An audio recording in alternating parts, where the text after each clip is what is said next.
There's great reporting going on in this country and abroad as well, and particularly in countries where there is despotism. There's great reporting going on. But let's talk about this country. Look at the reporting that the Boston Globe did on pedophile priests. One of the great pieces of reporting of the last 50 years.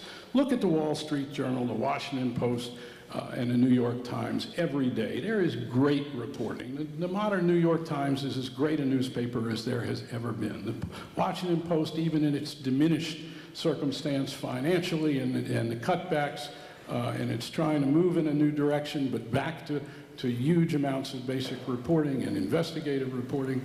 Great reporting in there. There's no, and ProPublica, and look indeed at things like MinPress. There are all kinds of new platforms. The reporting is there.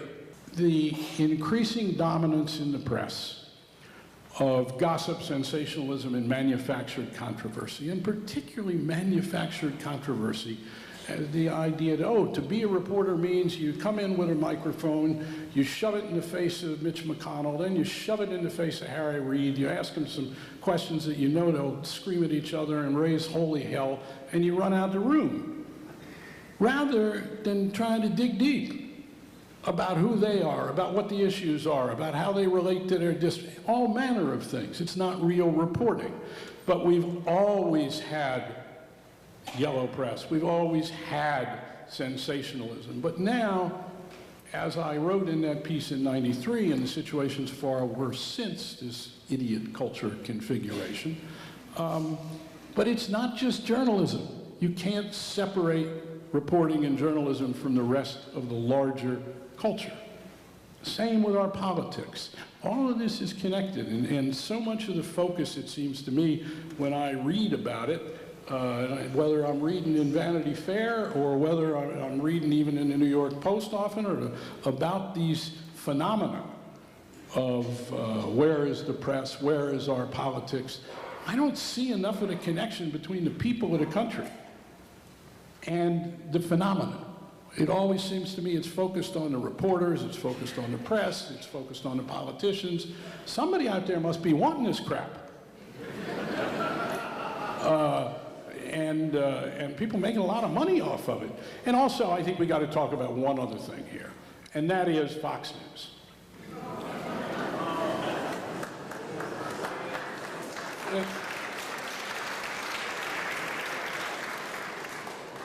Fox News is probably the most potent political force that we've had in this country in the last 30 years.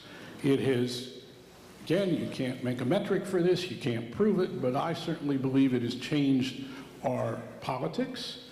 It has amplified views that, nothing wrong with the philosophy, perhaps, or having a philosophical debate, but so much of what has been amplified has nothing to do with the best obtainable version of the truth, but rather is demonstrably untrue. And so it has this vast amplification debate, quality to it that has occurred. MSNBC, different on the other side, and yet at the same time, MSNBC, and like the networks themselves, really, they're not really reporting organizations anymore.